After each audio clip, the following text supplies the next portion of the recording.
रात जितनी भी संगीन होगी, सुबह उतनी ही रंगीन होगी।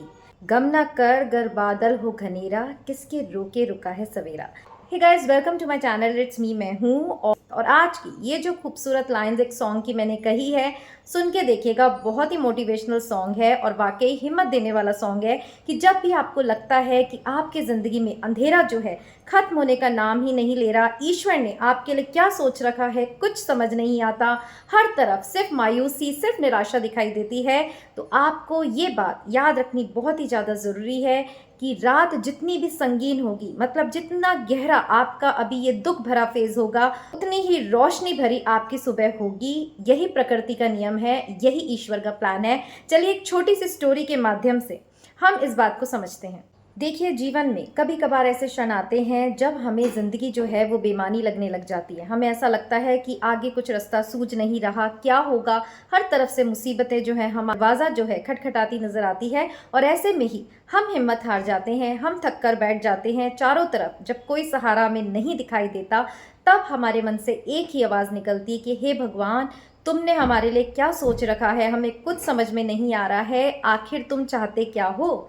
तो आज इस वीडियो में मैं आपको बताने जा रही हूँ एक छोटी सी सुंदर सी कहानी, जिसके माध्यम से हम समझेंगे जब भी आप किसी बुरे दौर में हो तो कैसे अपने आप को हिम्मत दिलानी है, कैसे ईश्वर के प्रति अपने विश्वास को बनाए रखना है, ताकि जब ये संगीन रात गुजर जाए तो वो सवेरा देखने के लिए आप मौजूद हों। आप उस दौर में कहीं थक के ना हार जाएं, कहीं कुछ गलत करने का ना सोचें और अपनी ज़िंदगी को बर्बाद ना कर लें। तो इसी पर आज का वीडियो शुरू करते हैं। देखिए, एक बार मैंने मेरे गुरुजी से पूछा था कि जीवन में ये जो संघर्ष है, एक मुसीबत को हल करते हैं, दूसरी खड़ी उठती है, एक एक दुख जाता है, दूसरा दुख आ जाता है, एक टेंशन खत्म होती है तो दूसरी टेंशन शुरू हो जाती है। बट ये जो संघर्ष हमारी लाइफ में है वो कब तक चलेगा? तो मेरे गुरुजी ने एक ही जवाब दिया उसका, जब तक जीवन है तब तक।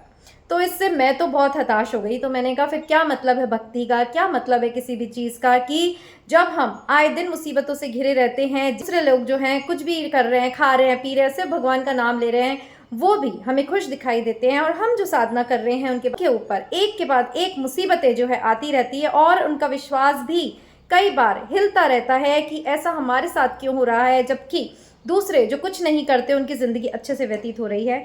तो मेरे गुरुजी ने एक ही बात कही कि देखो, तुम ये सोचो कि जब तुम पर मुसीबत आती है तो कैसे अप्रत्याशित रूप से ईश्वर तुम्हें बचाने आ जाता है। वहीं जब जो अपने मन की करते हैं, दूसरों को हानि पहुंचाते हैं, दूसरों का नुकसान करते हैं, जब उन पर मुसीबत आती है तो वो मुसीबत उन्हें नष्ट करके चली जाती है। मुसीबत तो हर किसी के जीवन में है, बस अभी तुम्हें दिखाई नहीं दे रही। तो इस बात को उन्होंने ऐसे समझाया कि जैसे आग जो है वो हर किसी के जीवन में लगी हुई है, पर अगर आप ईश्वर के रास्ते चलते हैं तो जिस तरह प्रहलाद को ईश्वर ने उस आग से बचा लिया, उसी तरह आपको भी हर मुसीबत से बचा लिया जाएगा। और मुसीबत जो है, जैसे कि हम सब जानते हैं, हमें लगता है ईश्वर दे रहा है, हमारे दुख ईश्वर के कारण है। जी नहीं, ऐसा बिल्कुल नहीं है। हमारा कोई भी दुख अगर है तो वो सिर्फ हमारे कर्मों के कारण है, इसीलिए हम दुख भोगते हैं। और फिर देखिए, कानून तो सबके लिए एक सा होता है। अभी कोई मान लीजिए अभी कोई किसी का मर्डर करके आए, बाद में वो संत बन जाए तो क्या देश का कानून जो है उससे सजा नहीं देगा? देगा। तो अच्छे कर्मों का भी फल मिलता है, बुरे कर्मों का भी फल मिलता है। भक्ति करने वाले इस तरह प्लस पॉइंट में रहते हैं कि जब उन पर कोई मुसीबत आती है, उनके पूर्व जन्म के कर्मों के हिसाब से फिर ईश्वर उन्हें तपाकर, उन्हें उस फेज में हिम्मत देकर, किसी न किसी संत का सहारा देकर या गुरु का आशीर्वाद देकर उन्हें उस दौर से निकाल लेता है। ऐसी ही एक कहानी कि हमारे लिए ईश्वर ने क्या रच रखा है हमें ये नहीं पता। ऐसी ही एक कहानी मैं आपको सुनाने जा रही हूँ, जिससे कि आपके भी जीवन में अगर अंधेरा छा रहा हो, आपके भी जीवन में अगर हताशा हो, तो वो एक सेकंड में दूर हो जाएगी इस कहानी को सुनते ही। और इस वीडियो के एंड तक आप इतने जोश और विश्वास से भर जाएंगे कि हे भगवान, अगर वो सुबह इतनी रंगीन होगी तो ये रात कितनी भी संगीन क्यों ना हो, हम इसे तेरे भरोसे पार करने को तैयार हैं।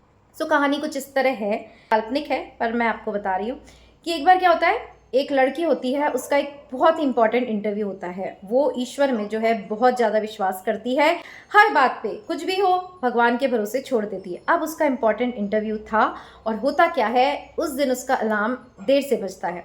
देर से बसता है तो वो देर से उठती है, हर काम देरी से होता चला जाता है। तो इंटरव्यू के लिए जो उसके लिए बहुत खास था और जिसकी तैयारी जो है उसने बहुत टाइम से कर रखी थी, उसके लिए वो भागती दौड़ती अपने नीचे बेसमेंट में जाती है, अपनी कार को ओपन करती है।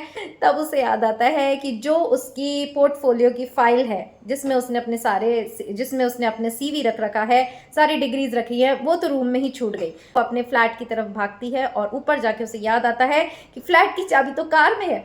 तो इतना एनग्रॉस्ड उसका माइंड हो जाता है कि उसे ये भी होश नहीं रहता कि मैं अगर रूम में जा रही हूँ तो उसकी चाबी तो ले लूँ। तो मैं आपको बता रही हूँ कि एवरीथिंग इज प्लान्ड, क्या ईश्वर की योजना होती है। फिर वो अपने फ्लैट की चाबी लेने के लिए कार की तरफ भागती है और उसे पता चलता है कि जल्दबाजी में उसने कार की चाबी ही कार में छोड़ दी। अब कार की चाबी कार में, फ्लैट की चाबी कार में और उसका मोबाइल भी कार में, अब करे तो क्या करे। उसे इतना गुस्सा आता है और पहली बार वो जो है अपनी भक्ति को ललकारने लगती है, उसका जो विश्वास है वो हिलने लगता है कि भगवान, और आँख बंद करके ईश्वर को बहुत कुछ सुनाती है कि भगवान, तुम्हें पता है ये इंटरव्यू मेरे लिए कितना इंपॉर्टेंट था, तुम्हें पता है कितने टाइम से तुम्हारे ही सामने बैठकर इस इंटरव्यू में पास होने की प्रार्थना करती थी, और आज जब वो दिन आया तुमने ऐसी परिस्थिति खड़ी कर दी कि मैं वहां पहुंचने में लेट हो रही हूँ, बिना सीवी के जा नहीं सकती, बिना कार के जा नहीं सकती, और कार जो है वो लॉक्ड है, अब मैं क्या करूँ। अब उसे इतनी बेचैनी होती है, उसे गुस्सा आता है, उसकी भक्ति भी एक तरफ छूट जाती है। अब कई बार वो अपनी कार पे गुस्सा उतारती है, फिर भी कुछ काम नहीं आता। इतने में एक लड़की उधर से और गुजर रही होती है और वो उससे पूछती है कि क्या हुआ, मे आई हेल्प यू। उस लड़की को सारी अपनी प्रॉब्लम बताती है और वो लड़की किसी मैकेनिक को फ़ोन करती है। अब मैकेनिक भी आने में टाइम लगाता है और यहाँ उसके इंटरव्यू का टाइमिंग जो है वो धीरे धीरे निकलता जाता है। उसका जो पारा है वो 7वें आसमान पर जाता है। फिर वो सोचती है कि मैं ऐसा करती हूँ कि गाड़ी का कांच ही फोड़ देती हूँ। अब वो गाड़ी का कांच फोड़ने की सोचती है, इतनी देर में ही मैकेनिक वहां पहुंच जाता है। देखिए, मैकेनिक भी उसे खोलने में टाइम लगाता है, पर जैसे ही गाड़ी खुलती है उसे कुछ नहीं सूझता और वो उस जगह के लिए भागती है जहाँ की उसे इंटरव्यू देने पहुंचना होता है। इतनी ही देर में उसकी माँ का कॉल आता है और उसकी माँ उस पर खूब गुस्सा करती है कि क्या कर रही थी तुम, इतनी देर हो गई, तुमने फ़ोन नहीं उठाया, कितने फ़ोन है मेरे, देखो। अब वो घबरा जाती है, वो कहती है माँ ऐसा भी क्या हो गया, तुम्हें पता है ना मेरा इंटरव्यू था। कहता है पता है, इसीलिए तो मैं कॉल कर रही थी, कहाँ थी तुम और तुम ठीक तो हो। तो वो बोलती है क्यों, मुझे क्या हुआ, मैं तो इंटरव्यू के लिए पहुंची भी नहीं माँ, मेरी सारी मेहनत ख़राब हो गई। तो माँ उसे बोलती है बेटा मेहनत ख़राब नहीं हुई, मेहनत आगे तुम कर पाओ इसलिए भगवान ने तुम्हें बचा लिया। अब वो सोचती है क्यों, ऐसा क्या हो गया। बोले जहाँ जिस जगह जिस बिल्डिंग में तुम इंटरव्यू देने जा रही थी वहाँ एक ह्यूमन बॉम्ब ने उस बिल्डिंग को ही उड़ा दिया। ये सोचकर वो गाड़ी के ब्रेक लगाती है, गाड़ी साइड में लगाती है और माँ से कहती है माँ मैं तुमसे बाद में बात करती हूँ।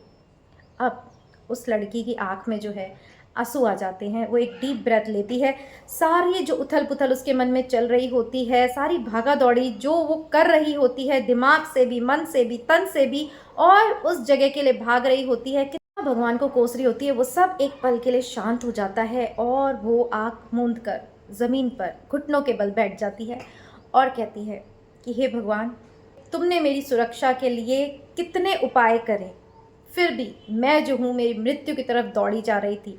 इस सारे प्रकरण में मैंने तुम्हें भी कितना भला बुरा सुनाया, तुम्हारे ऊपर भी लांछन लगाए कि किस बात के तुम भगवान हो।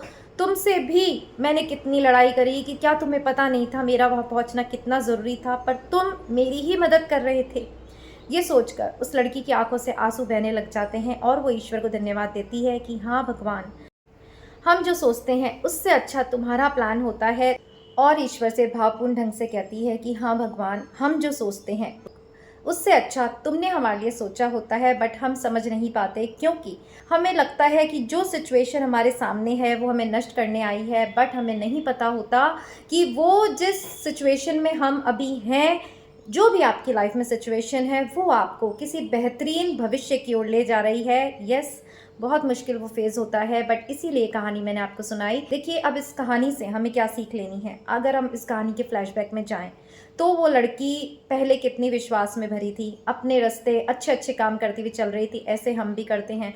फिर उसके जीवन में जब ये कठिनाई आई, जब उसने जो चाहा, जिसके पीछे उसने पूरी ऊर्जा एनर्जी लगा रखी थी, उस ड्रीम को फुलफिल करने का जब समय आया, तब उस दौर के समय जब उसके साथ मिसहैप्स हुए, उसकी भी ऊपर रह गया, उसकी फ्लैट की चाबी गाड़ी में रह गई, गाड़ी लॉक हो गई, उस समय उसकी स्थिति समझिए कितनी बेचैनी पैदा हुई होगी। उस समय ऐसा लग रहा था कि बस सारी प्रॉब्लम्स जो हैं उसी के साथ घटित हो रही है। ऐसे ही हमारे जीवन में जब दुख आते हैं तो हमें ऐसा लगता है कि ये भी हमें दुखी कर रहा है, इससे भी हमें अपमान मिल रहा है, ये भी हमारी उपेक्षा कर रहा है, हर कोई हमें बस रुलाने में लगा है। हे भगवान, क्या तुम हमें भूल गए हो? बट उस समय याद रखिएगा, भगवान 24 घंटे आपको देख रहे हैं, वो चुप हैं। क्योंकि जब किसी की परीक्षा ली जाती है तब जो एग्जामिनर होता है वो बिल्कुल चुप होता है, वो चुपचाप आपको वॉच करता है। ईश्वर ने कभी आपको अकेला नहीं छोड़ा होता है। तो आप समझिए उस समय जो उस लड़की की बेचैनी थी, ऐसी ही बेचैनियाँ हमारी लाइफ में है और होती रहेंगी। उस समय विश्वास बना के रखना है कि जैसे वो लड़की इतनी बड़ी मुसीबत से बच गई, आपको भी ईश्वर किसी बड़ी मुसीबत से बचाने के लिए छोटी छोटी मुसीबतों में डालकर आपको ये समझा रहा है कि आपको किस मार्ग पर चलना है या आपको किस रास्ते को चुनना है। अगर आप गलत रास्ता अपने आप से नहीं छोड़ते तो ईश्वर वहाँ ऑब्स्टिकल्स लगा लगा कर आपको बचाने ज़रूर आता है, और यही उसका प्लान होता है। तो इस कहानी से होप आपको कुछ उम्मीद आई हो, आपको कुछ सुकून मिला हो कि जो अंधेरा जो आपके जीवन में छा रहा है चारों तरफ से, वो कभी भी, जैसे कि कहते हैं ना, जैसे कि अंधेरा हमेशा के लिए नहीं होता, सुबह जो है वो होकर ही रहती है, ऐसे ही आपके जीवन में भी सुबह ज़रूर होगी। इसी विश्वास के साथ आगे बढ़ते रहिए। अभी जो सिचुएशन आप फेस कर रहे हैं उसमें शांत भाव से ईश्वर से प्रार्थना करते हुए कर्म को करते जाइए और फिर सब कुछ उस ईश्वर पर छोड़ दीजिए, क्योंकि उसका प्लान जो होता है परफेक्ट होता है। और जो गाने की लाइन से हमने स्टार्ट किया, उसी गाने की स्टार्टिंग से हम एंड करेंगे, जो थी, रात भर का है मेहमान अंधेरा, किसके रोके रुका है सवेरा। तो ये जो आपके जीवन के अंधेरे हैं वो भी रात भर के ही हैं। जैसे किसी के रोकने से भी, कि कोई पूरा जोर लगा ले कि कल सुबह हो ही नहीं, कल मेरा एग्ज़ाम है, मैं जाऊँ ही नहीं, तो भी ऐसा नहीं होगा। जैसे कि सुबह होती है वैसे ही आपके दुखों का भी अंत होगा और आपके जीवन में एक नई सुबह ज़रूर होगी। गुड विश के साथ फिर मिलेंगे एक नए एपिसोड के साथ। इट्स मी, मैं हूँ पर। अगर आपको ये वीडियो ज़रा भी मोटिवेटिंग लगा हो तो अपने फ्रेंड्स के साथ शेयर करिएगा और एक छोटा सा कमेंट ज़रूर करिएगा कि yes I claim this energy. So फिर मिलेंगे। टिल देन अपना ध्यान रखिएगा। Bye bye.